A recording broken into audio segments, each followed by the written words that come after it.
Hi, it's Brian Lambert with Orchestrate Sales, and I want to talk to you about getting started in sales enablement. Have you been thinking about getting into the sales enablement profession? Are you curious about what sales enablement is? Have you looked around on the internet and you've realized that there are so many opinions and so many different options and opportunities that you're trying to figure out which end is up? Well, stay tuned for this video where I break it down for you. Don't forget to like and subscribe to the channel. And I hope you enjoy this, and I look forward to your comments and feedback as we explore how to get into sales enablement.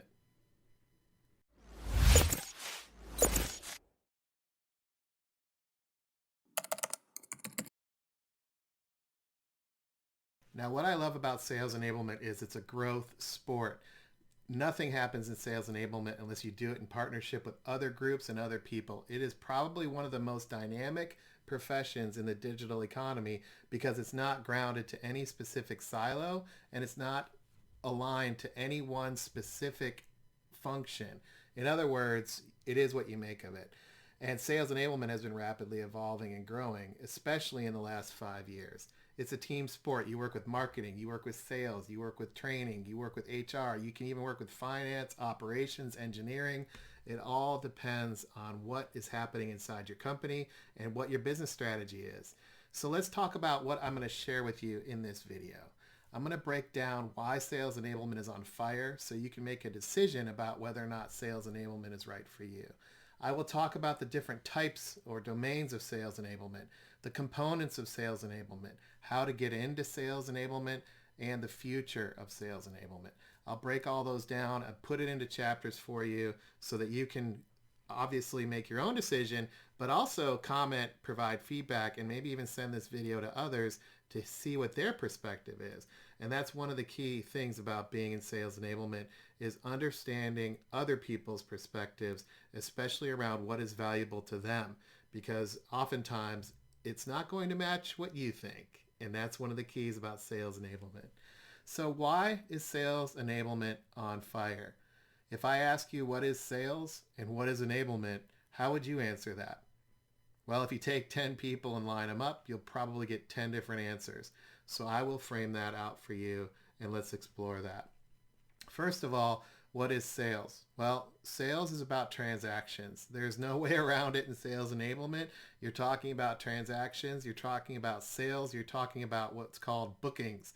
It's the idea of a contract between a business, usually one business selling to another business. Usually you see sales enablement in what we call B2B.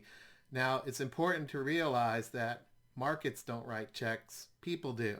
You're talking about helping salespeople and helping customer-facing people talk to other people. Now, this is really important. It's about conversations. Markets don't write checks, people do. The challenge today in most B2B companies is that buyers have all the control. Now, there's a lot out there that you can listen to and learn about, but the bottom line is they actually are struggling. These buyers are struggling with what to buy and how to buy it. You may have heard of cloud. There's a whole bunch of evolution in what is valuable to customers, and they're struggling to figure out what to buy. At the same time, you're going to hear, well, 75% of buying decisions are made up before anybody ever talks to sales. This is the challenge in the selling motion, in the idea of the selling and marketing system, that system of growth. It all depends on how you frame it out. And that's one of the things about sales enablement. How you think about it, how you frame it out is important. Also, buyers are struggling to figure out what they need to do to be successful. They don't know. There's so many people inside of companies. There's so much change happening, so many changes within their own organizational chart. People are doing different jobs that they were hired for. There are people coming. There are people going. It's a digital world. They're working from home. It's hard to even find the right type of information and get access to the right people. That means their challenges are bigger. As a customer, as a buyer, their challenge is bigger. It's becoming more and more cross-functional to get something done. And quite frankly, that's difficult, especially in a digital environment. Also, getting people to agree, getting people to see and agree what's possible is becoming more and more difficult. and they're more risk averse, especially in a rapidly changing, volatile, uncertain world. Buyers are becoming more risk averse. They want the sure thing. They don't like to be dictated to. They don't like to be told. And that's the same in a lot of transactions, even transactions you've made. You probably don't like being told what to do either. The funding that people need to bring together to buy larger and larger platforms or more sophisticated solutions, the funding exists in a lot of different pockets across the buyer's organization, which means everybody needs to chip in. Well, how do you get people to chip in when they're not even sure what problem they're trying to solve? This is the challenge of selling today and helping drive transactions. At the same time, it's not just about the initial sale, it's about adoption, it's about using, it's about changing, it's about bringing something into a company and having it change how they work. And that's what buyers have to navigate, is that change management. And they need help with that. And that means they have to teach their internal colleagues, their peers, even their own teams how to work together differently. And the bottom line is that companies struggle with this as buyers of technology, platforms, or other services. It's not quite clear how to navigate this. And this is the help that buyers need in order to be successful, in order to make that commitment to gather enough resources, to gather enough momentum internally to make a purchase, whether it's a shiny, awesome platform, SaaS offering, or something that's more operational, that keeps the lights on. It's getting more and more difficult to make those purchase decisions. So sales organizations need more help than ever, and this is the challenge that sales enablement is seeking to address. And this is why sales enablement is continuing to grow. If you look at it, there are two lenses to this. One is the market. What is the sales enablement market? Well, according to markets, it's growing by 20% a year. It's about $2.6 billion in 2024. That's the forecast. At the same time, the role has been exploding in 2022. Now, why is that? Well, it could be, you could assume, well, it's a huge market and there's a lot of jobs being created. And that's what the data says. But why? And it has to do with the struggles that sales teams have in communicating value and the help that they need, compounded by the digital economy, the digital growth that's happening. More and more companies are moving to the cloud, and we've had things like global pandemics that have cut travel.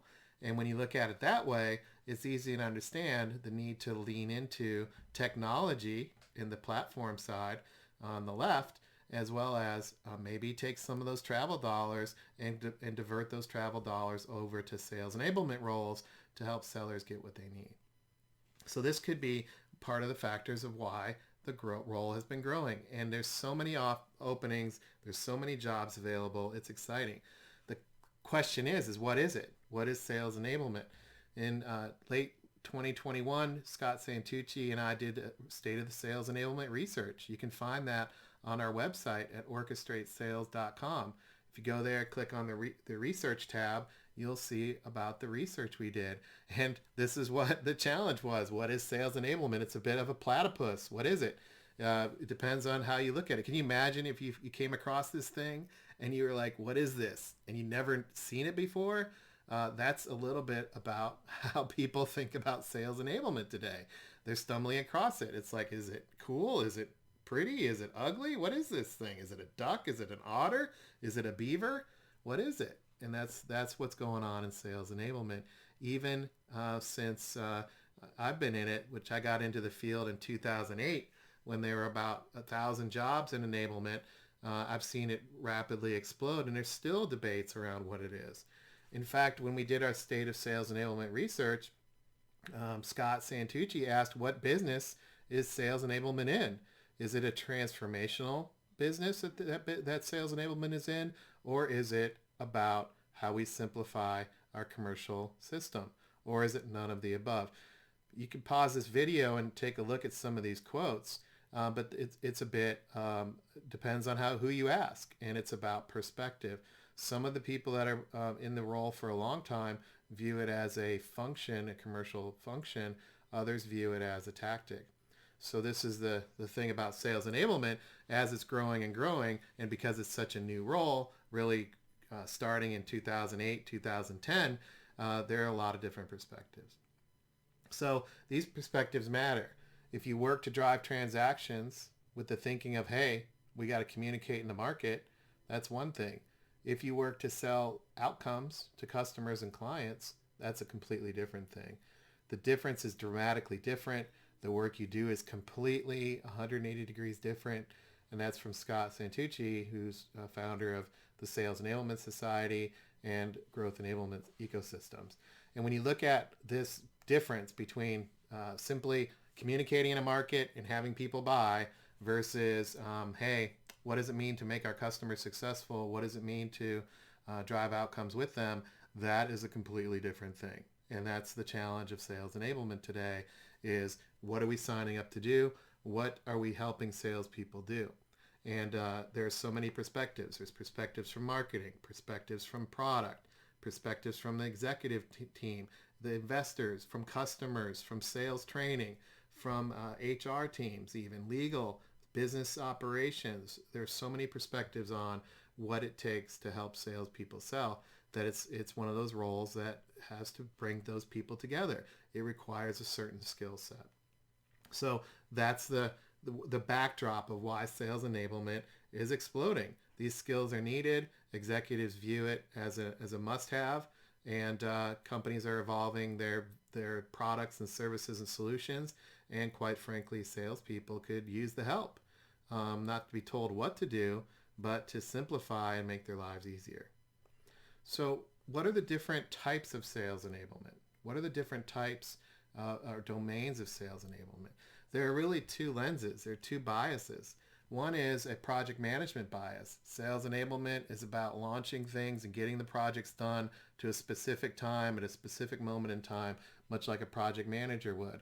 There's a bias around how we get this done, how we hit our end dates, how do we launch on time, how do we coordinate with people, how do we deconflict the schedule, how do we fit this in the calendar, and that's very much a project management bias in sales enablement. Another bias is around orchestration. There's this idea of we understand the business strategy, we understand the sales strategy, we need to get it all to work together, and we need to orchestrate that. And that means we have to factor in marketing, sales, product, human resources, engineering, and we need to understand what's happening in the strategy view as well as what's happening today and tomorrow in that tactical view. We have to understand how to drive outcomes. We have to understand how to talk about and message and enroll people and sell a vision internally to get people who perhaps don't even work for us to see the power of working together, to all row with together at the same time, to want to achieve things that perhaps are not at the top of their list, but are at the top of the sales strategy list, those outcomes. So in that orchestration view, we're starting to see this shift in enablement to realize that orchestration is required to shift from the old way of tactical doing to an enablement view around orchestration to achieve the business strategy. And that's much like the same exact shift that's happening in sales teams. The sales teams are having to evolve as well. How are they evolving? They're moving from generating activity based on responding to demand, such as an RFP request or an inbound phone call. They're having to shift to actually co-create demand, to create something new with customers in an environment where those customers may not understand what they need to do to be successful. That idea of getting ahead of where customers need to be, of understanding what opportunities exist and helping shape those opportunities is the future of business-to-business selling. Not answering the phone and understanding there's already a funded initiative, that there's already budget, but actually getting ahead of that to shape that budget and to identify a problem that perhaps customers didn't even know they had, and getting people to agree on the vision, how to pursue that vision, how to work together to understand that vision, how to shape that vision, and take action on that vision. That's very much in the space of an undefined need, not a funded project. This is oftentimes not understood by most people in the organization, who assume that all salespeople have to do is show up, talk about the product, and a sale happens. However, salespeople today, especially the large, big, complex deals, are shaping this vision way ahead of the idea of having a budget approved. So that outcome, that point of view is critical. And this is why it's important as enablement to think in that way, because we also have to face that same challenge internally. We have to help people see it's not about a specific feature and function. We have to help people see that it's about the outcome. And that is a big shift. That's a huge shift that I have to keep reminding myself to do. It's so easy to just get things done in the inbox, but enablement is about helping skate to the puck and move to the future state, not just getting things done in that tactical view. So that means blending a lot. It means blending tactics, strategy, focusing on outcomes, breaking free of status quo, aligning people, aligning culture, understanding the structure of the sales organization, understanding the tactics that are important. There's a lot of variables that go into enablement other than what am I supposed to do today? What's on the wish list of our VPs of sales? It's not so much like, hey, what keeps you up at night, sales leaders. It's way beyond that today. It's more about understanding the go-to-market strategy, understanding what needs to happen, and helping people get there. And that is the key. It's a help, enable, support, help people get there with an accountability, realizing that we can't just make salespeople do whatever we want. It's not about fixing salespeople. We're not in the business of telling them what to do. We're in the business of simplifying the environment that they work within so they can be successful. It's not about fixing salespeople. It's about making that environment better. And that's where enablement is heading. And commercial teams need help with that. When I talk about commercial teams, I'm talking about sales teams, customer-facing teams, revenue teams, those teams that are talking to customers to drive those transactions, and they need a lot of help. There's processes that are in the way.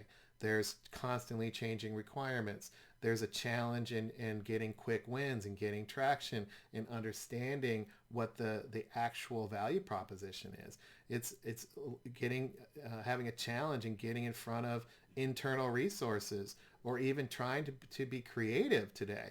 There's so much momentum in a digital environment to just get stuff done. It's really hard to just be creative. And a lot of what salespeople need to do today is to be creative, to figure out how to shape a vision with their customers. And they need that help. They need that help from enablement teams. So how do enablement teams help? Well, they talk about the people, from their how to align the people. They talk about what is sales productivity, what is the productivity of the sales enablement team. They talk about the processes in sales enablement and commercial enablement, and they talk about priorities. What is the priority of our function and of our role and of our team? Now you'll see on this slide, I'm talking about commercial enablement, and I'll explain, keep watching the video, how sales enablement is evolving. And I'll explain the different types of enablement. When you think about what salespeople need help with, it's balancing people, productivity, process, and priorities. And this is the same challenge that enablement leaders have, because the actual specific initiatives that salespeople have to deal with in order to overcome these gaps is massive. If you think about it, there's a lot of activities designed to help sales sell. This comes from the State of Sales Enablement research that you can find on orchestratesales.com. There's a lot of long way to go around helping salespeople be successful. All of these jars get filled up on a daily basis. All of these random things all come out to help salespeople sell. Salespeople do all these things, and it gets overwhelming.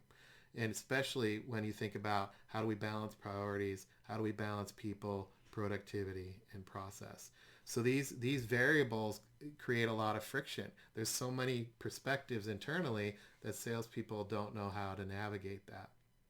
So salespeople might say, how do we improve our sales cycle? How do we accelerate that? Which jars are going to help me do that? Or as a sales manager, what am I reinforcing? What are the jars helping me do? Or how do we sell more? That's an easy one, right? Go sell more. Go sell more. It's easy. How do we do that? And there's so many different jars, so many different initiatives, so many different perspectives internally. It's really difficult to figure it out. And salespeople just want to have a conversation with their customers. They want to shape a vision. They want to create momentum. They want people to take action, and they need help. So how does all this help salespeople actually have that conversation. And that's why enablement is evolving. So how specifically is it evolving? Well, that's a great question. Let's take a look. Sales enablement is evolving into 4 specific domains. The first domain is the talent enablement domain. That really focuses on the hire to retire process of salespeople and customer-facing people. So when you think about talent enablement, there's a whole end-to-end view of enabling that talent in sales. That's one specific domain of enablement. A lot of enablement teams spend their time in talent enablement. Another domain is message enablement, equipping salespeople with the right message to deliver. There's a lot of work that has to go into making a non-scripted, forced conversation happen, something that's organic, that can do the conversation dance with customers. That message and bringing that brand into a conversation is easier said than done, and there's a whole domain around message enablement. Another one is this idea of organizational enablement, focusing on how to help salespeople get the right type of support internally, the organizational alignment to process, and the technology around that process is organizational enablement.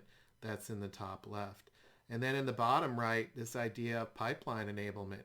What is the sales cycle? What are the sales process steps? How do we enable our pipeline and enable that pipeline to move faster and to be more successful? So that talent enablement, message enablement, pipeline enablement, and organizational enablement, all of these need to work together to help salespeople be successful. And that's the evolution of enablement today, is to be more clear on the ways in which you help salespeople, not just providing a bunch of random activity. It's getting so strategic and so valuable to companies that even venture capital companies have done the work to figure out what the impact is of working together in this way. If you notice, all of these components here require a lot of different perspectives. Product teams, messaging teams, marketing teams, brand teams, sales training teams, sales managers, sales people, SDRs, BDRs, account executives, account managers, product engineering, the field marketing team, the sales operations teams. All of them have to work together to make this work. So how do we know if that's working? Well, there's a new measurement that's been launched in the last 5 years that's been spearheaded by the venture capital company TCV. And TCV is behind the many specific startups that like Uber and Airbnb. And they look at what's called the commercial ratio. And this is where enablement is heading. Sales enablement is evolving to drive this commercial ratio, which we call, at Orchestrate Sales, we call that commercial enablement. Commercial enablement is the blend of those 4 enablement domains into a business within a business, or a function that drives this commercial ratio. This commercial ratio, you can find out more at commercialratio.com. But when you think about it, sales and marketing need to work together to drive growth. So what the commercial ratio looks at is, for every sales and marketing dollar spent, does the company get a dollar back in growth? Most companies are woefully underneath that idea of a 1.0. Anything in the green zone is good, but most companies are around a 0.2. And as a 0.2, that means for every dollar invested in growth, they get 20 cents back. And that's not a very good return on investment. And this is why sales enablement is important to a lot of CEOs and investors. And that's why it's evolving. So what are the components of sales enablement? Well, I'm glad you asked. What are the components? Well, let's break it down. First of all, it has to do with what experience is the enablement function creating. What is the customer experience? What is the salesperson's experience? How many sales teams are you supporting? When you think about those experiences that sellers have with their customers, there's a lot to figure out. As I talked about in the previous segment, that's measurable, and you can measure that by the commercial ratio. Again, you can find out more about that at commercialratio.com. When you think about the experiences that salespeople need to have with their customers, They need to be able to translate the business strategy into sales strategy. They need to be able to integrate all the capabilities together so they can have a clear and compelling message. And then they need to activate action with their customers. That means that there's a lot to figure out. Well, how do they figure that out? Well, enablement can help with that. Pipeline enablement can help. Talent enablement can help. Message enablement can help. Organizational enablement can help. And then commercial enablement can help. Bring it all together into a unified view that simplifies it for salespeople. How does all that work? Well, blending people, process, information, and technology. We call that orchestration.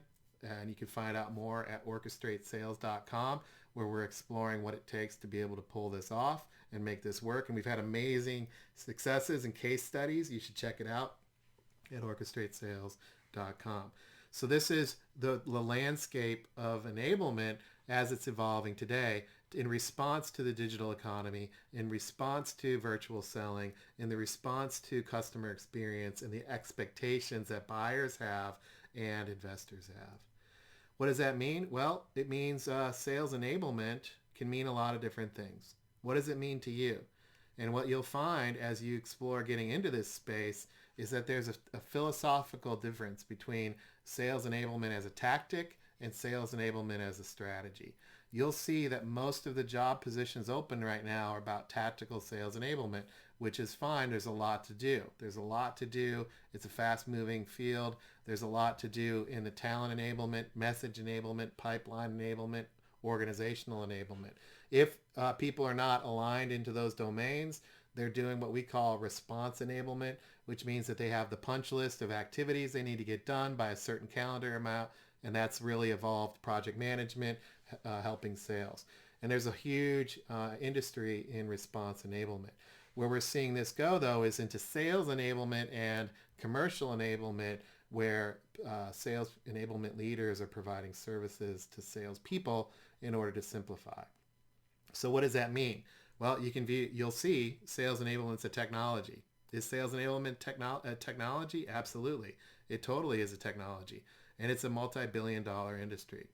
You'll also see sales enablement as a skill. We want sales enablement skills. What's sales enablement skills, you might ask? Well, if somebody's a trainer and they're providing training on a virtual meeting, those are sales enablement skills that are in demand. I would prefer they say trainer, but I understand they're called sales enablement sometimes. So you really have to understand, is this a skill request or a technology request? Or perhaps it's a process. Is sales enablement a process? Absolutely, it's a process. It's a core business process to communicating value. Where companies are moving today is trying to understand what is that business process in support of sales conversations. Let that sink in. What's the business process behind getting access to talk to an executive? There's a business process behind that. So is sales enablement a process? Absolutely. Is sales enablement a role? Absolutely. It's a role that's either a doer or an orchestrator.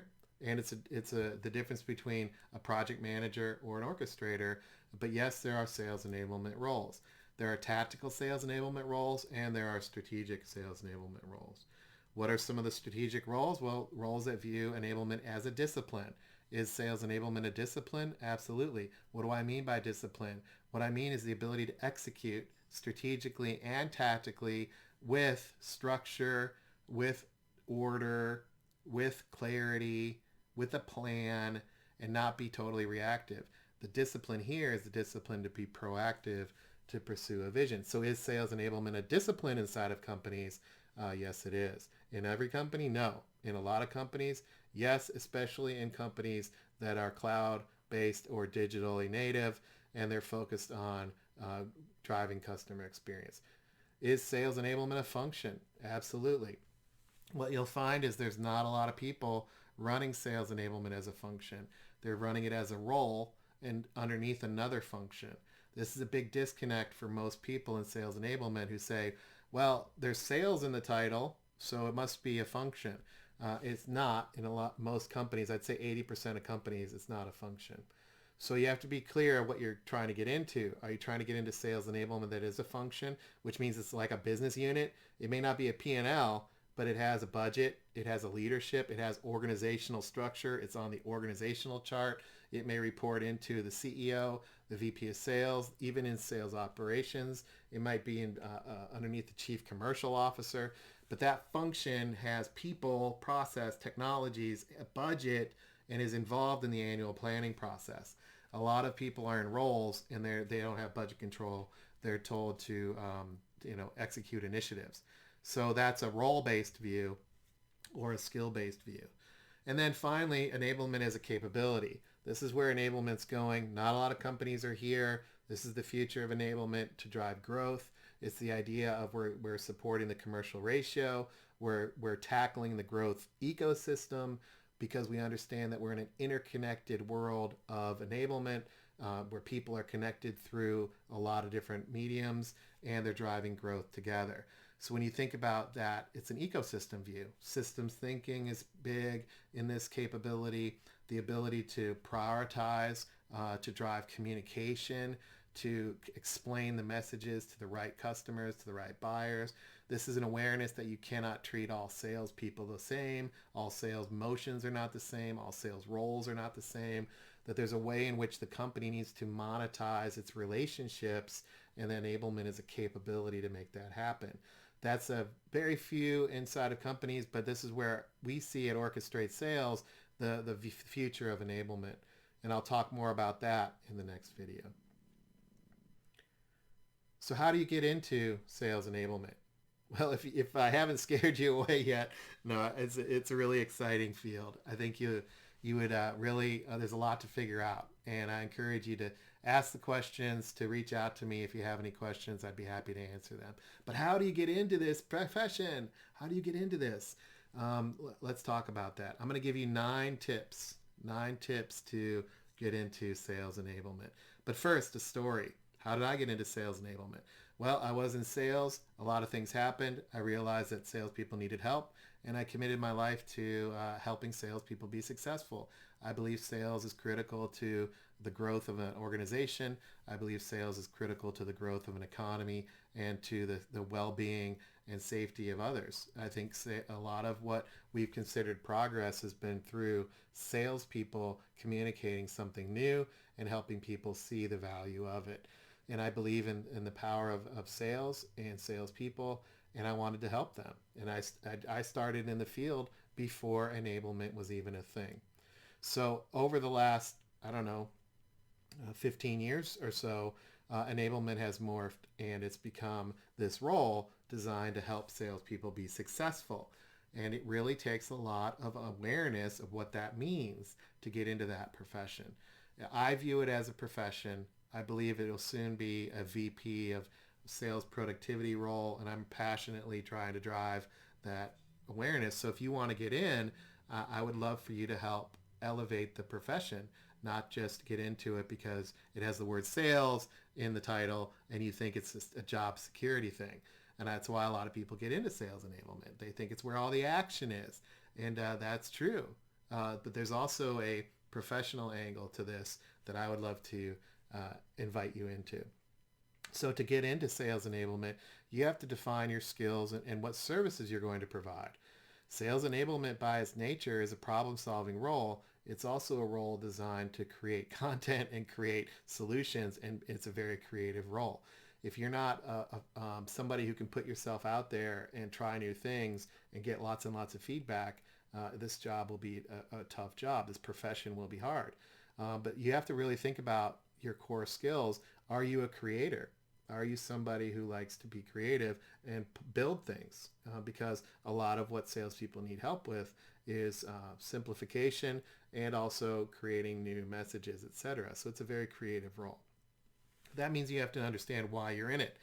Again, if you're joining it and you want to get in because you believe it has a lot of career progression, etc., you have to think about what is the reason why. What's the passion that you have? Is it to serve others? Is it to help other people? Is it to learn more about the digital economy? What's your why? And I can tell you in sales enablement, if salespeople do not see and believe that you're trying to help them, they can see that coming from a mile away. So I would encourage you, your why, to really include helping salespeople. This is called sales enablement. I'd really encourage you to not take your eye off of that and to have that factored into your why you want to do this. You want other people to be successful. Also, take the time to link your skills to sales situations. Think about multi-million dollar purchases. Think about how deals get done. Take sales training courses. I am shocked at the number of sales enablement people who have never sold before, nor have they taken sales training, and I think that's a disservice to the profession. I think all sales enablement people need to understand the challenges of communicating value. And that means I would encourage you to link your skills to sales situations and ideally try to sell something. You try to sell. You get on the phones. You try to get a meeting. Do those things. Don't hide from it. Put yourself out there. Ask yourself to do what you're going to ask salespeople to do. That means you've got to look at your sales skills. A lot of sales enablement people, admittedly, are a little bit perhaps shy to have a sales conversation. They're going to have a hard time in the sales enablement profession if they're not used to speaking in front of people, if they're not used to holding a meeting, if they're not used to asking questions, communicating the value, all the things that sales enablement people ask salespeople to do, you should be able to do yourself. That's a key piece of the sales enablement role. That means you're going to have to be realistic. Sales enablement get a lot of pressure from salespeople because salespeople get a lot of pressure. They get a lot of pressure from customers. They get a lot of pressure from their leadership team. They get a lot of pressure from internal people like sales enablement. So sales is under a lot of pressure. That means sales enablement people should be under a lot of pressure too. If you're in it for quality of life, if you're in it to have a great career, that's one thing. To be successful with sales, you have to understand their environment. Some are in a high growth environment. Some are in an operational environment where it's hard to get things done. Some are scrambling for resources. Some salespeople are in an escalation environment where customers are escalating all the time. You really have to be able to get into that. If you want to be where the action is, there's the good side, which is the sales growth side, and then there's the struggles with growth. And a lot of companies are struggling with growth right now. So you have to have a thick skin, and you have to be realistic. You have to be a creator then. That means you need to be able to roll up your sleeves and try new things and get feedback on it. Don't be a shooter. Don't shoot on salespeople. Don't say, hey, you should do this, you should do that, you should do this, and tell them what to do. If you haven't tried it yourself, it's going to be really hard to be authentically received by salespeople. So be a creator and roll up your sleeves to serve and roll up your sleeves to help them. That's how you're going to get into sales enablement, because people are going to see you as somebody who's willing to figure out the challenge. So the next one is do interviews. Reach out to people. Hey, I'm trying to get into sales enablement. I'd love to know more about it. Call me up. Drop me a line. I'll talk to you. There are other people who will too. Do the informational interviews. What's a day in your life? Show me your calendar. What are conversations you have? Just be curious, because that's the thing about sales enablement. It's a very curious role, because it has to work to figure out what's really happening and explore that reality. So think of yourself as a bit of a scout, somebody who's observing and scouting out what's happening, and build a technique to do that. And you might as well start that with your informational interviews to help you understand what's going on. In that way, you can also volunteer. You can volunteer with the Sales Enablement Society. You can volunteer at Orchestrate Sales. Join that. I encourage you to do that. And finally, work on your own message. Salespeople have to work on their message. They have to work with a lot of people to understand the message to deliver to customers. There's so many different buyer roles that have different perspectives. The salespeople have to work on that message. So you need to work on your message too, to get empathy for the challenge of coming up with a message. So what's your message? Why should somebody hire you? Why should they care? Why should they spend the time with you? Great, you want to get into sales enablement, but why does it matter to me? Why does it matter to the other person? This is the world of selling today. How do you even get people's attention? So this is the same challenge that salespeople have. Lean into that and figure that out by reaching out, trying new creative ways. This is what salespeople have to do too. So that's one way to do it. Do what they're doing. So what's the future of sales enablement? Let's talk about that. It's definitely evolving, as you heard in the other videos, and there's an evolution of maturity that's happening. If I were to take people, process, information, and technology and map it out, there are people who are building an emergent foundation in enablement. They're responding to requests, they're building out things, they're taking action, they're building that foundation to build an enablement function on. Then there are others who are building efficient processes in enablement. The process to figure out what to build and how to build it, the processes to come up with a way to add value to multiple sales teams, etc. Then there are sales enablement leaders that are building insight-driven sales enablement functions. They're understanding what the go-to-market is, and they're thinking about what's happening in the different industries that they sell into. They're figuring out how to build analytics and dashboards that help drive and collect specific insight. They're very intentional about closing feedback loops. That's the level 2 enablement functions. And then there's intelligent enablement functions, those that are using artificial intelligence and machine learning to understand what's happening in sales conversations. They're able to unpack sales conversations and understand what's happening as companies try to communicate value. They spend time to understand the buyer experience, to understand what's happening in different industries. They're mining phone calls, they're mining inside sales calls or BDR calls, SDR calls, and they're thinking about how to become more customer-centric. They're bringing together processes from marketing, processes from operations and sales enablement in order to help salespeople get what they need more quickly. They're providing a portfolio of technologies that help salespeople navigate accounts, especially strategic accounts, where much of today's bookings and sales happen are in those strategic accounts. So they're spending a lot of time there.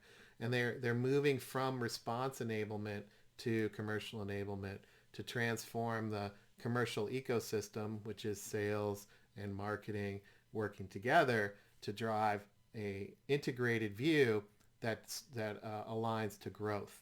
And what is growth today? It's the ability to communicate value, to bring together the right message, to do that, to have the right skills, the right tools, and to have that conversations with the right customers to drive those transactions. That's what sales enablement's evolving to, and that's the future of it. And no one person can do it alone. I think a lot of what people are struggling with today is the realization that enablement requires you to bring people together from across the company. And quite frankly, the company is not set up to do that.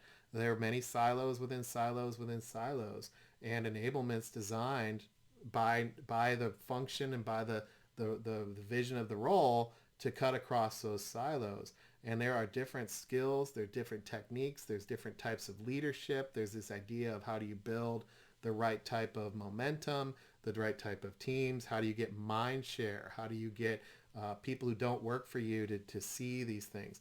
And this is the same challenge that salespeople have. Salespeople have the same problem that enablement people have. They have to affect change and drive momentum with people who don't necessarily see why. And that's exactly what sales enablement's challenge is today. It's bigger than any one person. How do we improve the efficiency and the effectiveness of the sales team and the communicating the value that we're communicating through a lot of customer-facing teams? How do we translate, integrate, and activate? These are bigger than any one person. You can't just do it alone in your silo. So that's the evolution and the vision of enablement, to bring all that together. The evolution also has to do with what executives are looking for. What are they looking for? Great question. Well, CEOs are looking for an enablement leader who clearly shows they understand the business and can plainly articulate how to solve these challenges that exist. This is what they're looking for. It might sound simple, but as you're hearing today in this overview and an explanation of how to get into the enablement field, you really need to understand how businesses work, how businesses make money. You got to be able to understand how they convert know-how into value. You need to understand how resources get allocated, how the planning process works, what the go-to-market strategies are, what business strategies are, what sales strategies are. These are business acumen challenges that a lot of enablement leaders need to overcome in order to be successful in the role. On top of that, they also have to understand how to create value and communicate value to executives, to managers, peers, and leaders as they work up, down, and across the organization, which means the evolution of the role has to do with orchestrating. Orchestrators connect the dots. Orchestrators are the emergent role in the digital economy. Enablement orchestrators focus on the mission and the goal of the company. They prioritize the right goals at the right moments. They drive results by design, not effort. They guide the narrative by confronting reality, unlock energy to create momentum, and catalyze change through collaboration. If you want to know more about an orchestrator role, you can find out at Orchestrate Sales, where there are a lot of free resources around how the role is evolving to drive go-to-market strategy in the new economy. The new economy, a digital economy, is about interconnection. It's about moving together across silos to bring together people, process, information, and technology. It's about creating a function and a capability that harnesses the value of multiple perspectives and simplifies the ecosystem for sales so they can drive more revenue. That's the value of commercial enablement, which is the future of sales enablement, to bring together all of these components to drive the commercial ecosystem forward, which is sales and marketing and sometimes service. So you might be asking yourself, can I even do this? Well, check out the resources at Orchestrate Sales. You can join and take the courses designed to help you be able to do this. You can also join the community of people who will help you do this. Also, if you want to do this, what are you going to lose? Well, think about 5 years from now, 10 years from now, where businesses are going. I believe that there is a need for orchestration, and there's a need for this role that's accelerating. The challenge is around executing this way and making this a priority, and that's where the opportunity is. How much internal awareness do you need to drive to be able to get into this type of position? You have to drive a lot of awareness, not only of yourself and your value and your contribution, but also of enablement. Enablement itself is very misunderstood. So you're not going into a solid profession that has a lot of understanding. You're going into a very ambiguous and fluid, dynamic, changing role, and you're going to be new at it. So it's really important to spend the time to understand it. To get that, you're going to have to engage, as I talked about in the previous segment, you're going to have to engage to understand what enablement is, ask a lot of questions in order to drive that traction and get those results of getting feedback on the profession, feedback on your skills, understanding what you can do, and then maybe even take a sales position to help you get into it so you can drive sales results. You may actually need to go into sales first before you end up in enablement. And then think about, how do you work together to actually pull this off? When you think about how sales enablement is evolving, the actual success depends on the ability to interconnect and interrelate with others. No one person can do it alone. So you're going to have to be curious and put yourself out there. And I think that's the key to getting into enablement, is being aware of what you don't know and not pretending that you know everything. This is a key piece of enablement today. There are a lot of people pretending to know everything, and we're in an economy where not everything is knowable. So lean into that with humility and be humble and be curious. Be aware of what you don't know and ask for help. That's the type of enablement people that others are looking for. Those are the enablement people that they want to hire. If you have all the answers and you're very declarative and you come in as the expert, you're going to be disruptive. There's no one expert today. It has to do with bringing together those perspectives.